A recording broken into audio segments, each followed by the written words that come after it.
Third step yoga. तो जैसे मान लीजिए हम क्या करते हैं, आप लोग देखे होंगे कि प्राणायाम जो करते हैं हम लोग बैठ के आसन पे, जिसमें भ्रामरी भी है, अनुलोम विलोम भी है, फिर उसके बाद भस्त्रिका है, फिर ये क्या है, अनुलोम विलोम, भ्रामरी, ओम योगासन, उसके बाद भ्रामरी, फिर और कपालभाति। ये रेगुलरली करना चाहिए। ये हमारे शरीर को समझ लीजिए कि फ्री रखता है। 100% कह रहे हैं, आप लोग अगर करते होंगे तो कभी अनुभव भी किए होंगे, ठीक है। ये ज़्यादा कुछ मत करिए अभी, क्योंकि आपका पढ़ाई का स्टेज है, प्राइमरी आपका कार्य यही है कि पढ़ाई लिखाई जरूरी है। तो इसमें आप जब सो के उठते हैं फ्रेश हो लीजिए, उसके बाद 5-10 मिनट 15 मिनट बस दीजिए, 5 मिनट 10 मिनट।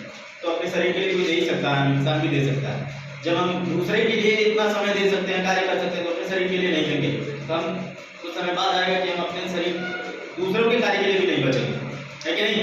हमारा जो आयु है वो कम होता चला जा रहा है, पता है। हम 65 साल 45 साल, लास्ट है 55 साल 60 साल 70 साल, बड़े बड़े लोग मर जा रहे हैं। तो हम लोग तो अभी गरीब है, हम लोग को उतना पौष्टिक तत्व नहीं मिल पाता है। समय समय पे मिलता है, ऐसा नहीं है कि नहीं मिल पाता है, लेकिन नहीं, कभी कभी ऐसा होता है कि आपके आज के खाद्य पदार्थ जो है, जिसमें जितना बहुत ज़्यादा मैन्योर, फर्टिलाइजर्स और केमिकल फर्टिलाइजर्स, ये सारी चीज़ें यूज की जा रही हैं। इसकी वजह से क्या हो रहा है, लैंड डिग्रेडेशन भी बढ़ रहा है और हमारे लिए भी नुकसान हो रहा है। हो रहा है कि नहीं हो रहा है। पहले जितना चना उत्पादन होता था, जितना सारी चीज़ें उत्पादन होती थी, आज के समय में नहीं हो रहा है। आप लोग 10th में भी पढ़े होंगे कि HY सीड्स की वजह से ये सारी चीज़ें बढ़ी थी। HY सीड्स की वजह से ये बढ़ी थी, जो कि बताया जा रहा है कि जिसमें मैन्योर लाया गया था, हाइब्रिड सीड्स लाई गई थी, क्रॉप्स अलग अलग प्रकार के लेके आए गए थे, फिर उसके बाद केमिकल फर्टिलाइजर्स लाया गया था, फिर पेस्टिसाइड्स लाई गई थी, इंसेक्ट पेस्टिसाइड लाई गई थी। आज के समय में देखिए कितना यूज कर रहे हैं, एक खेत का ओवर यूज कर रहे हैं ग्रेजिंग के रूप में, चाहे इरिगेशन के रूप में, जिससे क्या हो जा रहा है, सारी चीजें तो उसी में जा रही है, जमीन में ही जा रही है।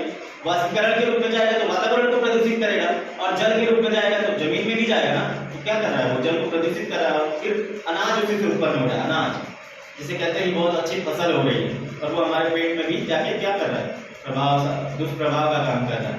जिसे कहा जाता है कि अभी न मक्के का रोटी कोई खाता है, न सरसों का साग खाता है।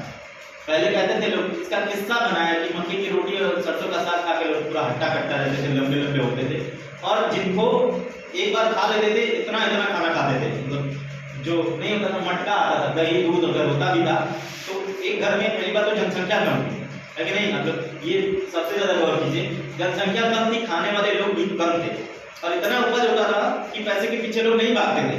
लोग सामान इतना उपज कर लेते थे कि एकदम सुकून से रहते थे, शांति से रहते थे, कोई भी इतनी कमी नहीं पाई जाती थी। इतना मटका मटका दही दूध गर्म कर करके खा जाते थे, और उनको पचता भी था, मतलब उनकी जो पाचन शक्ति थी वो भी मजबूत होती थी।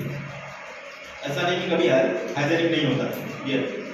तो इसमें बताया जा रहा है कि डिहाइड्रेशन भी नहीं होता था, वो सारे कार्य करते थे। और यहाँ से आजमगढ़ पैदल पैदल जाते थे लोग, जूता तोड़ के आते थे, ये जूता 2 दिन में 3 दिन में तोड़ देते थे, पैदल चल के आते थे, फिर चलते जाते थे ऐसे ऐसे। तो कचहरी भी पहले लोग भी करते थे, तो पैदल पैदल जाते थे ऐसे, और उधर से सवारी कर लेते थे कभी कभार। जैसे बुलेट कार्ट तो पहले से ही चला, बुलेट कार्ट हो गया, घोड़ा गाड़ी हो गया, ये पहले से ही चला आ गया। तो उस समय जो फिजिकल एक्टिविटीज होती थी, उस समय योगा पे ध्यान नहीं दिया जाता था, लेकिन फिर भी एक्टिविटीज के रूप में, कार्य के रूप में बहुत ज़्यादा लोग करते थे, और जिसकी वजह से वो संपन्न रहते थे, जनसंख्या कम होती थी, और उतना रिसोर्सेज भी डेवलप नहीं हुआ था। रिसोर्सेज डेवलप ना होने की वजह से हम उतना पैसे के पीछे नहीं भागते थे पहले, लेकिन अभी रिसोर्सेज की वजह से अगर हम रिसोर्स को नहीं पकड़ेंगे, संसाधन को नहीं पकड़ेंगे, तो क्या रह जाएंगे, पीछे रह जाएंगे, हमारी फसल सही तरीके से उत्पादन नहीं होगी। अभी हम बैलगाड़ी से जुताई करने लगे तो जब तक सीजन खत्म होगा तब तक उसमें बुआई होगी खाली, है कि नहीं, कल्टीवेशन का कार्य पूरा होगा, कटाई पता नहीं कब होगी, ये पता ही नहीं। तो आज के समय में जो रिसोर्सेज है उसका अगर हम यूज कर रहे हैं तो मेन बात है कि आप ऐसा यूज करिए जैसे कि आज भी हम बहुत सारी चीज़ों से बच सकते हैं। अब जितने भी खाद्य का, आज भी गाय भैंस, पहले बैल रखा जाता था, बैल जिसका उपयोग होता था जीवन में, मतलब खेती के लिए यूज किया जाता था। आज हम एक्स्ट्रा में बैल नहीं रख सकते क्योंकि वो हमें कुछ नहीं देता है, इसलिए